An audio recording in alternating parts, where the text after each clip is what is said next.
Do not be alarmed. We have taken control of your radio to bring you a message for all mankind. Looking for better value house insurance? High House Insurance don't pay to be on comparison websites, so your premiums are better value. Try us and see. For a free, no-obligation quote, call 606 552. High House, local, reliable insurance. High Street, Selsey. Hi, and welcome once again to Selsey Internet Radio Podcast. My name's Keith Barnes, and I'd like to welcome you to this week's programme, in which we have Jean Pratt, who'll be telling us what's on in and around the village for the coming week. We'll also have an important announcement to make about the Smugglers' Day, so you must listen up for that one. We'll have Mike Nicholls giving us some updates from Selsey Information Exchange. There'll be a couple of recipes from Keithy's kitchen. There'll be a new song from Jonathan Leahy, one half of smallTALK. Now, you may have seen those at the cabaret night on the 7th of March. They went down an absolute storm, and Jonathan's brought out a new track, and you will have heard it here first. And finally, we'll be talking to Brian Hall about his life and times. So, without further ado, over to Jean. Thank you. Monday, 16th of March, the social club run by the Platinum Home Care team meet at the Selsey Centre from 2 to 4:30, staffed by qualified care assistants to help those who might need it, where you be able to enjoy bingo, puzzles or craft activities, coffee, tea and biscuits provided. For more information, telephone 605675. Monday, March the 16th, Marcus Finch, a well-known artist and teacher, will be at Selsey Town Hall from 7 p.m. to 9:30. He will be demonstrating the use of mixed media to create a landscape painting. Entrance fee is £4, free refreshments, raffle. If you have items you would like to sell, there will be a sales table. Items must be named and priced. Monday evening, the 19th of March, the Selsey Camera Club will be meeting at St Wilfrid's Church Hall, Church Road. They have a monochrome print competition judged by Graham Smith. On Tuesday, the 17th of March, there's a carers' coffee morning at their Information and Support Centre, 109 High Street, Selsey, at 10:30. Also, Wednesday the 18th of March, the Crafty Natters Club will be meeting at Selsey Methodist Church in the large hall from 2 till 4. They have demonstrations of all types of craft, from embroidery to flower arranging, card making to quilting, bread making to crochet. You can bring along any project that you're working on, have a cup of tea or coffee while you work. There is a small charge of £1, transport by Venture Bus for members. For more information, contact Lisa Allison, 601 032. Wednesday, March the 18th, carpet bowls at Medmary School, School Lane. Wednesday and Thursday evenings at 7 or Sundays 9:30 and 3 p.m. Non-members welcome. For more information, call Sylvia Cox 681663 or Annette Iskett 606227. Wednesday the 18th of March. Have you thought that you would like to be involved with the way that things happen in Selsey? Now is your opportunity. There's an open meeting at Selsey Town Hall at 7 o'clock. There will be a short presentation and the opportunity to meet all of the present town councillors. They will explain what is involved and how much time would be required if you wanted to become a town councillor. Wednesday the 18th of March, the Selsey Folk Club meet at St Wilfrid's Church Hall, Church Road at 7:30. Play, sing or just listen. Refreshments available. To know more, contact Julian 607260 or 07721 532711. Thursday the 19th of March, Selsey Voluntary Hearing Aid Unit is available at the Selsey Medical Centre, 2 to 4. Thursday, 19th of March, there's a wish drive at the Selsey Club, Cox's Road. That starts at 7:30pm. Thursday the 19th, Ladies in Contact or Link are meeting at St Peter's Church Hall, 7:15 for a 7:30 start. Now if you like chocolate, then this is for you. Their speaker is Dawn Shrives of Le Salon du Chocolat, based in Chichester. Her talk is entitled From Chocolate Bean to Chocolate Bar. All ladies are welcome. Cost for the evening is £1.50, and this will include coffee or tea, a raffle ticket. If you would like to know more, contact Mary Grantham, 604 718, or Beryl Fletcher, 603 750. Friday the 20th of March, the Derby and Joan Club meet at St Peter's Church Hall, 2 till 4. Why not go along and have a cup of tea and a game of bingo? For more information, call Jill Evenden, 604 187. Also Saturday, 21st of March, the Venture Club, adjoining by the Co-op, have a garage sale from 9 till 12. Also, the Selsey Scouts have their charity shop open in School Lane, 10 till 12. On Sunday the 22nd of March, there's a tabletop sale at Selsey Centre from 9 to 12:30. And that's all for this week. Thank you, Jean, and we look forward to seeing you, hearing from you at least again next week. Now, before we go to our next item, I have a very important announcement to make about the Smugglers' Day. Now, the Smugglers' Day had been planned for May the 24th. Unfortunately, the organising committee could not get permission to have the roads closed off for that day, and so it has now been moved to Sunday the 30th of August. That's the Smugglers' Day has now been moved to Sunday the 30th of August. So whatever you do, don't turn up for it in May. I'm sure it will be just as an enjoyable occasion, if not more so, because the weather will probably be red hot in August, as it always is in Selsey. So just make a note of that. Sunday, August the 30th for the Smugglers' Day. And now we go across to Mike Nicholls, who's going to give us some updates on what's happening down at Selsey Information Exchange. Good morning, Mike. Good morning, Keith.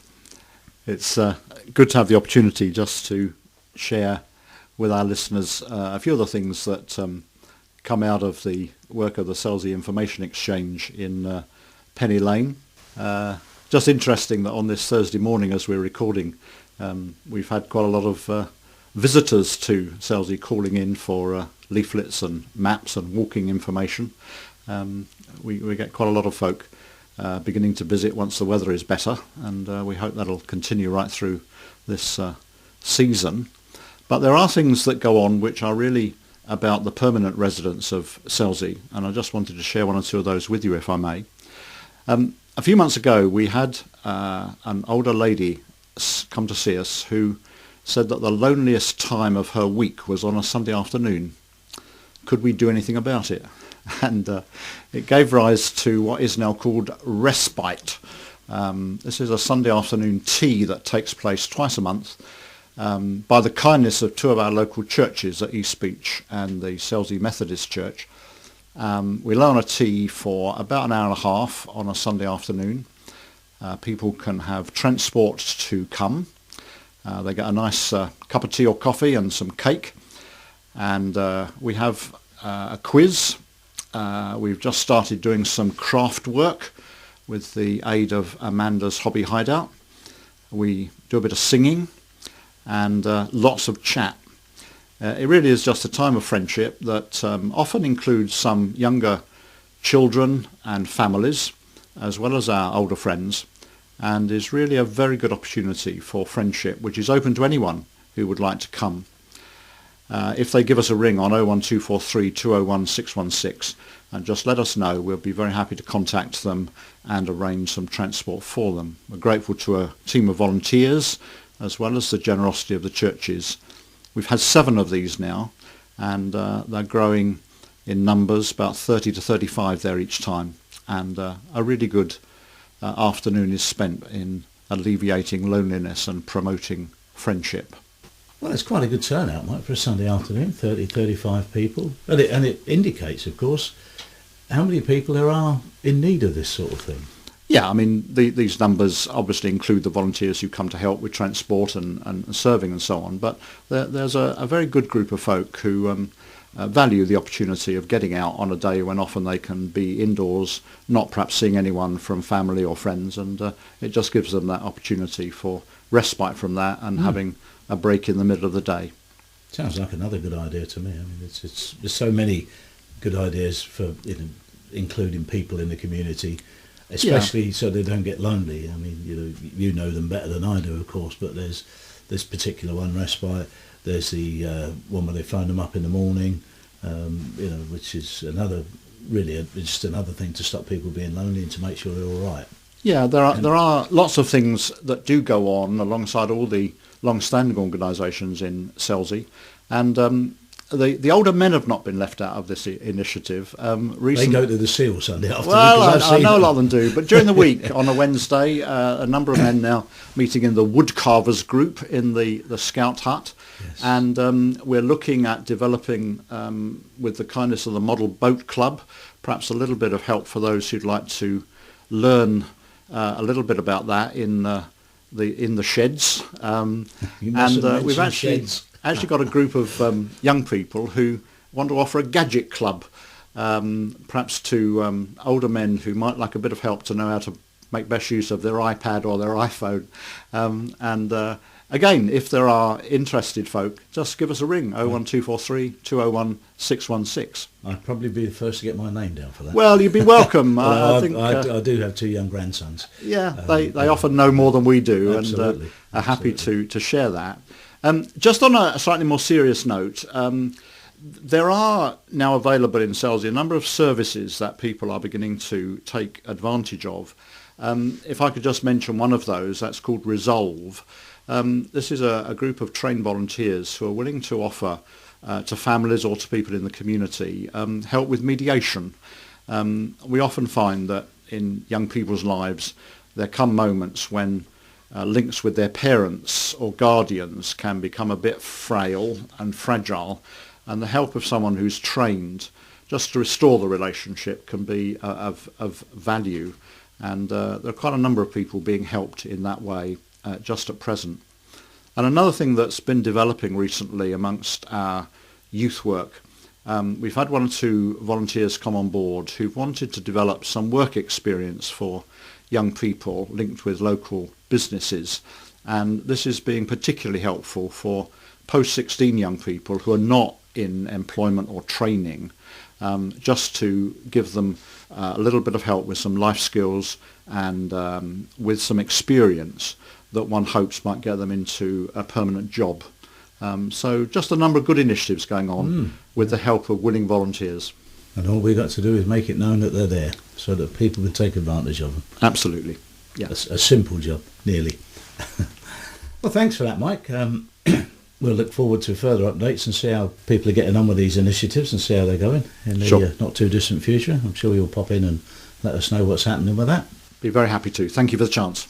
Thanks to Mike Nicholls there for the updates on services and information that were available from the Selsey Information Exchange. We're going to have a piece of music now. Now, if you were lucky enough to get a ticket for the cabaret night that took place at the 7th of March in the Town Hall, you would have seen a duo called smallTALK. They went down an absolute storm. They were really well received. Well, Jonathan Leahy, who's the taller one of the two, has brought out a new solo track. Now, Jonathan was so impressed the way that him and Emma were received by the people of Selsey that the following morning he sat down and penned this new track. This is the first public airing. You won't have heard it anywhere else. And so let's listen to Jonathan Leahy singing Feel So Good.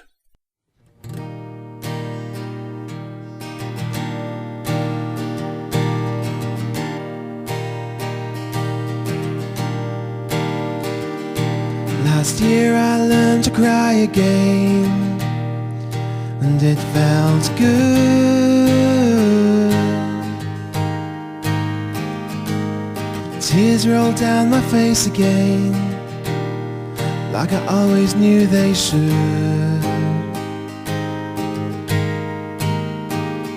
'Cause I'd battled things up for so long, I'd become numb. emotions haven't flowed this way for me for so long, way too long. Today I've turned a page and the past is over. I finally feel myself again, and I'd forgotten what that's like. Happy, sad, wonderful, amazing, I'll bring tears to my eyes. The fears that held me back for so long, they've all gone now. And I opened up my eyes wide today, and I saw the world.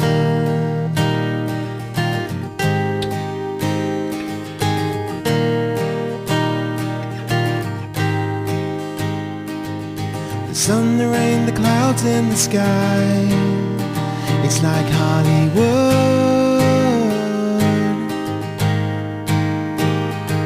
That I finally feel I can love again, I guess I always could.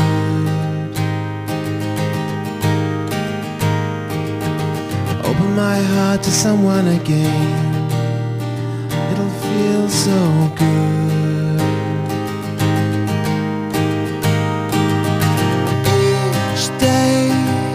Something makes me cry again. Reach out, make me want to try again, and feel the blood rushing through my veins. Make my heart ache that way for someone again. And it feels so good, and it feels so good. Yes, it feels so good. That's a brilliant Jonathan Leahy there. Now listen out for more from Jonathan and from smallTALK, because I'm sure we're going to be hearing a lot more from them in the not too distant future. And now it's that time again.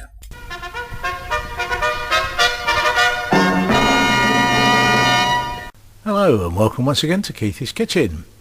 We've got a couple of recipes for you this week, fairly simple ones. Spaghetti bolognese and Welsh rabbit, two of my absolute favourites, and I hope you enjoy them as much as I do. But we cook this one, when we cook the sauce, we cook it slowly, which makes the sauce what it is. Now the things we need are 500 grams of lean minced beef, 1 medium onion finely chopped, 2 celery sticks trimmed and finely sliced, 2 medium carrots finely diced, 2 garlic cloves finely chopped, 150 grams of small portobello or chestnut mushrooms wiped and sliced, 1 tablespoonful of flour, 150 millilitres of red wine, 1 400 gram can of chopped tomatoes, 2 tablespoons of tomato puree, 1 beef stock cube, 1 teaspoon of caster sugar, 1 teaspoon of dried oregano or 1 teaspoonful of dried mixed herbs, 2 bay leaves, 375 to 450 grams of dried spaghetti, freshly grated Parmesan cheese for serving, and sea salt flakes and freshly ground black pepper. And this is what we do. We put the mince in a large non-stick saucepan with the onion and the celery and the carrots and the garlic, and we dry fry over a medium heat for 8 to 10 minutes or until the beef is no longer pink and the vegetables are beginning to brown. Stir the meat with a wooden spoon to break up any large clumps. Add the mushrooms and fry with the mince and vegetables for another 2 to 3 minutes. Sprinkle over the flour and stir well. Stir in the wine and add the tomatoes and tomato puree along with 300 ml of cold water.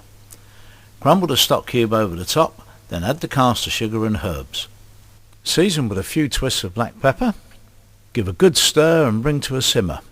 And when the liquid is bubbling, reduce the heat and simmer very gently, and this is the important part, for 30 to 40 minutes without covering and just stirring occasionally. Half fill a large pan with water and bring to the boil, and as soon as the water is boiling, add the spaghetti and push it down with a wooden spoon to encourage the strands to separate. It's important to use lots of water so the spaghetti can move freely without sticking together. Cook for 10 to 12 minutes, or according to the packet instructions if you buy it in a packet. While the spaghetti is cooking, increase the heat under the sauce and simmer for another 10 minutes or until the liquid is well reduced and the sauce looks rich and thick. Stir regularly and adjust the seasoning if necessary. Now, drain the spaghetti in a colander and divide between warmed bowls. Spoon the bolognese mixture over the top. Sprinkle with freshly grated Parmesan cheese and serve immediately. And if serving at the table, it's a good idea to toss the spaghetti with a tiny amount of oil before transferring it to a serving dish. This will stop the pasta sticking. And make sure you don't add too much, though, or the sauce will slide off the spaghetti. So you don't want that to happen. And I would suggest washing that down with a glass of something red. Bon appetito. Ciao.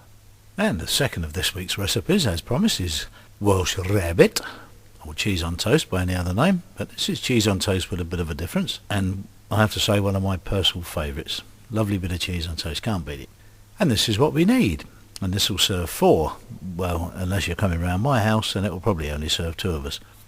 But this is what we need. 25 grams of butter, 25 grams of plain flour, 100 ml of strong dark beer, 500 ml of whole milk, 150 grams of mature cheddar cheese grated, 1 egg yolk, 1 teaspoonful of English mustard, 4 teaspoonsful of Worcester sauce, and if you want to give it a bit of bite, you can add a good pinch of cayenne pepper, but that's optional.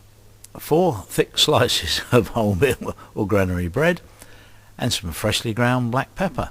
And this is what we do. We melt the butter in a non-stick saucepan and stir in the flour. Cook over a low heat for about half a minute while stirring. Slowly add the beer, then the milk. Simmer for 2 to 3 minutes, stirring constantly until the sauce is thick and smooth. Add the cheese, egg yolk, mustard, the Worcester sauce, the cayenne pepper, if you're using it. Then cook until the cheese melts, stirring constantly. Season with lots of freshly ground black pepper and set aside to cool for a couple of minutes. Leaving the sauce to cool a little while will help you spread it more thickly on the toast. Preheat the grill until it's hot.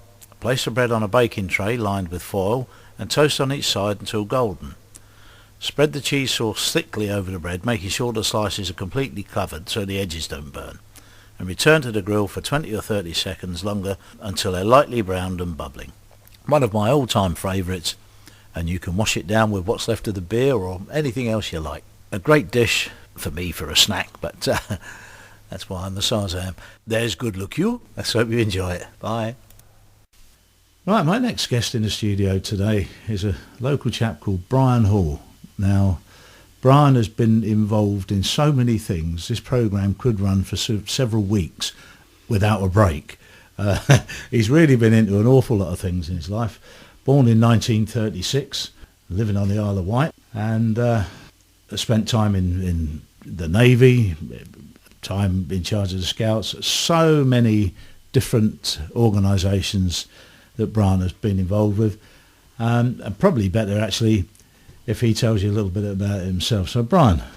Well, I was born in Bristol, but I never lived there.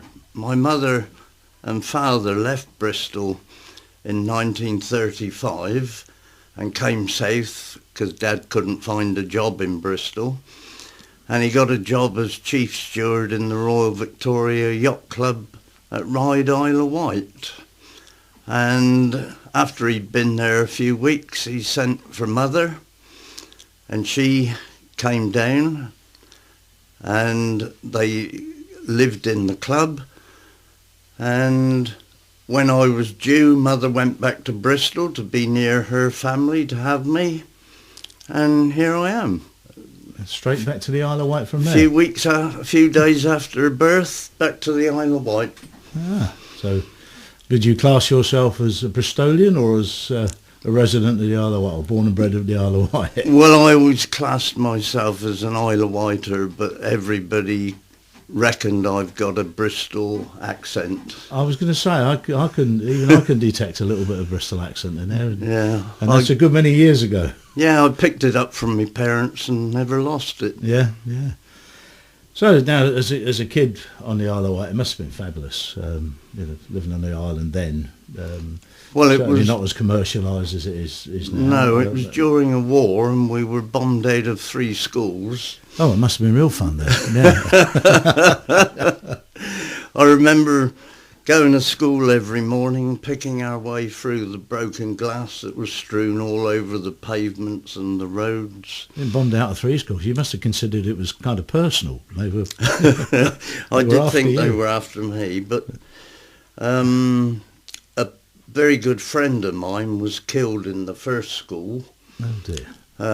He happened to be skylarking in class, and when we used to go down the hill to a field for our playtime, and little Tommy was made to stay in the classroom, and the Germans dropped one of their bouncing bombs which demolished the army barracks. Unfortunately, the army were all out on manoeuvres, and only one soldier was killed.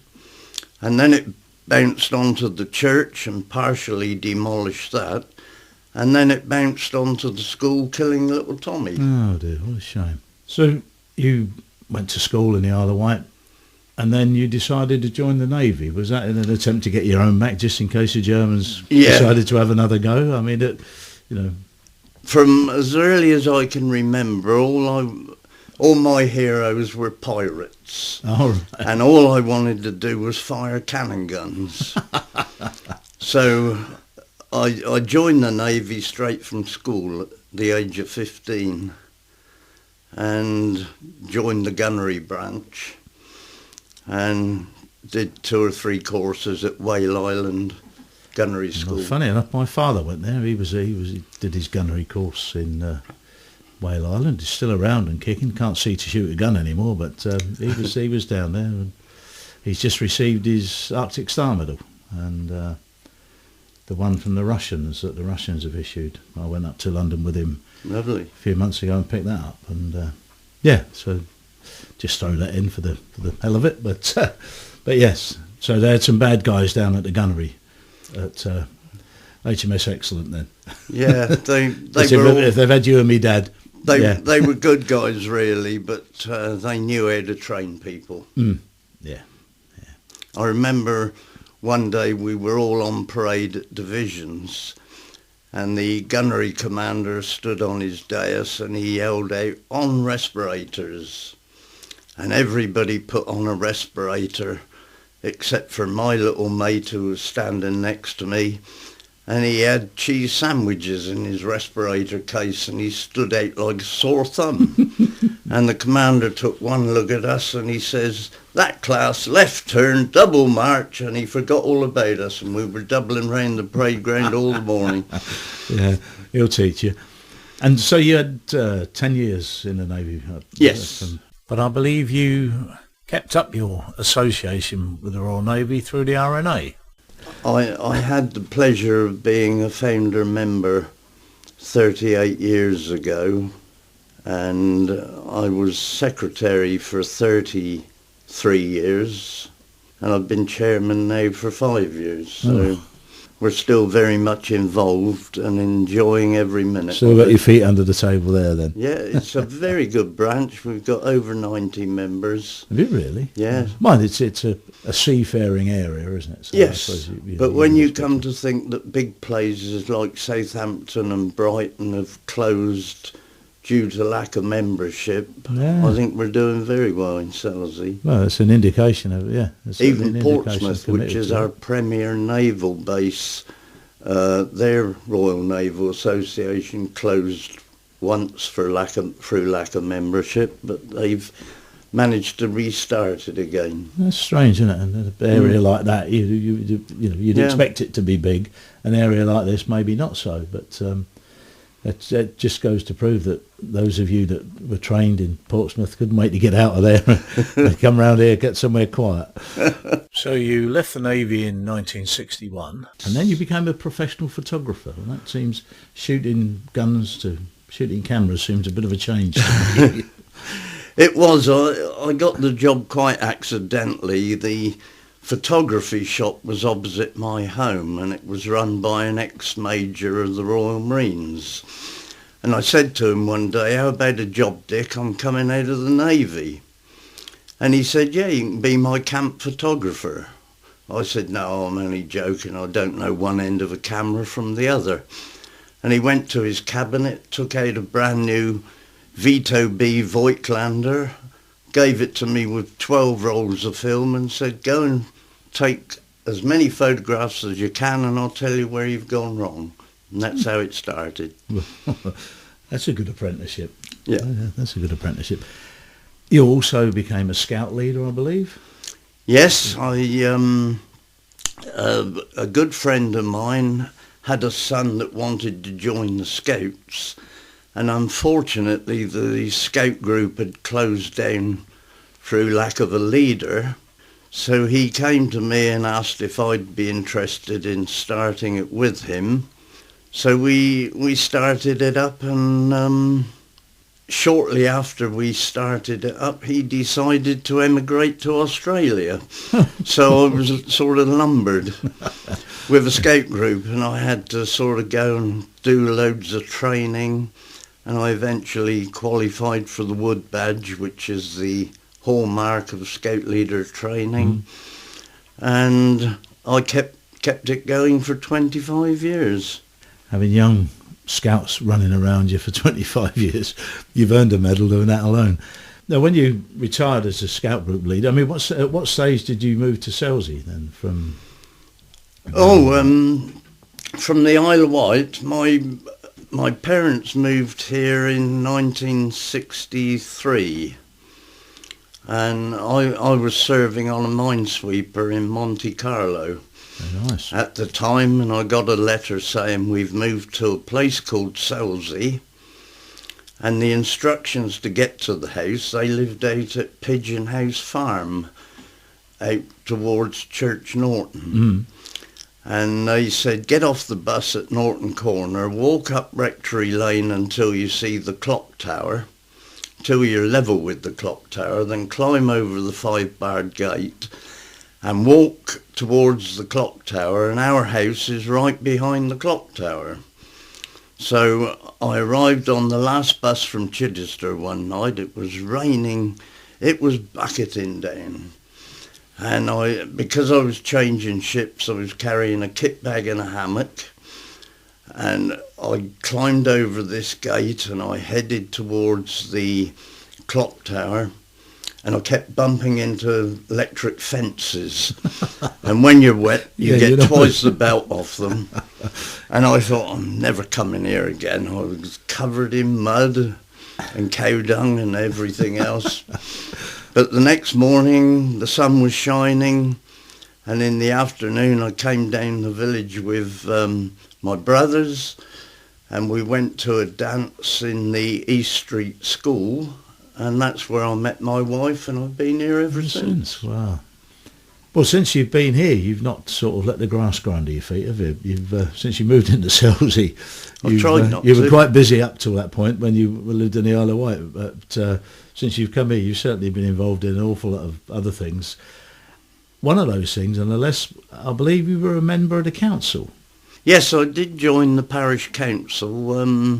They were going through a bit of a rough patch at the time, and there seemed to be two elements that were constantly bickering and biting each other.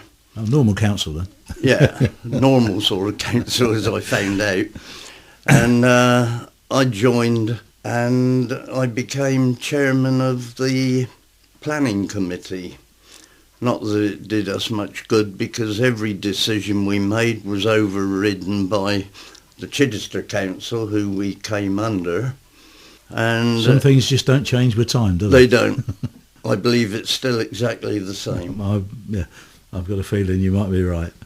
And so you became a little bit disheartened with that and decided to pack that up, did you? Well, I couldn't see much future in it. But, I mean, you've had a list of other voluntary jobs that you've done. One, I believe, you became a founder flyer in the Selsey Birdman Rally. Yes, I was the scout leader at the time, and the Birdman Rally was initially organised by a member of the Royal Air Force Association, a chap called George Abel, who was also a photographer. And George came to see me one day, and he said, he told me that they were going to do this Birdman Rally, and he said, can you get some of your scouts to partake? And I said, of course I can. Well, when I asked them, nobody wanted to do it, so I thought I'd better do it myself. So I did it 3 years running, and then decided that there wasn't much future in it. I believe you also, going from one dangerous volunteering thing to the next, you also served on the Selsey lifeboat for a couple of years. Yes, I did. A job I really enjoyed doing. A great bunch of chaps. But unfortunately, dragging the inshore boat down the beach one day, I dislocated a couple of discs in my back. Yeah. And my doctor sent me to see a doctor at Brighton. And as soon as I mentioned lifeboat, he said, well, I'm the medical officer of health for lifeboats and you're going to be grounded. Oh. So I had to give it up. Yeah, but pack that up. By then I was a I was working in the funeral industry and I wouldn't have been able to have kept it up anyway.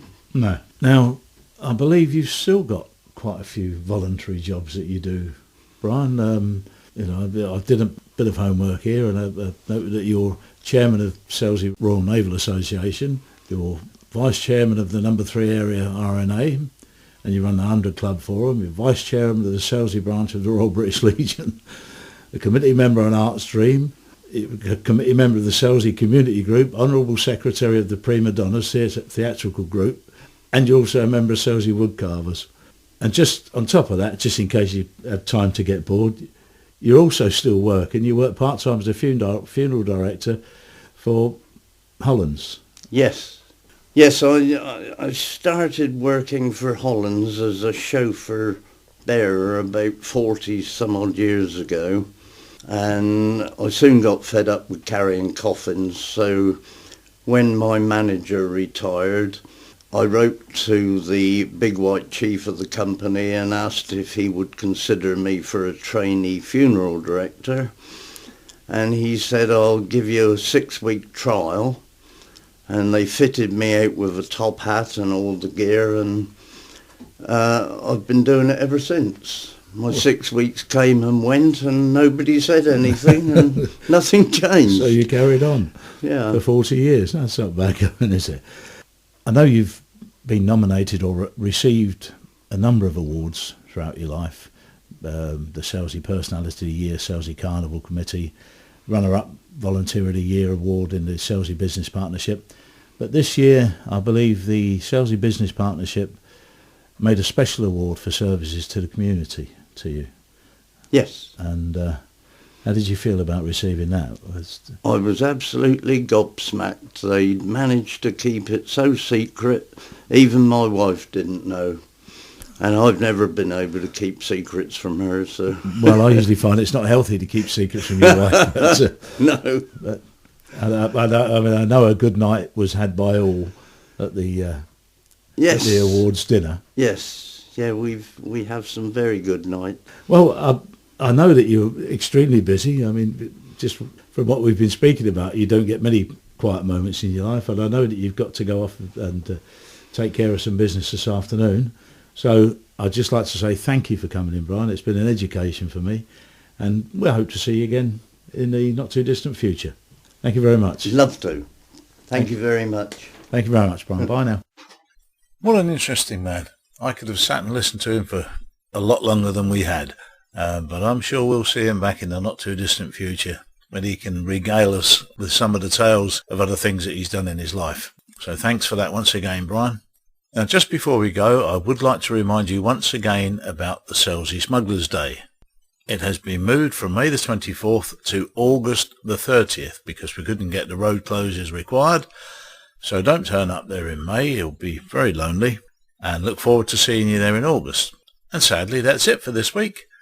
This is Keith Barnes on behalf of the Selsey Internet Radio team, John Fletcher, Dennis Cowan and myself, and to all our contributors, to Jean Pratt, to Mike Nicholls, to our studio guest Brian Hall, and last but not least, to all of you for listening in. Thanks very much. See you again soon. Feel the blood rushing through my veins. Make my heart ache that way for someone again. And it feels so good. And it feels so good.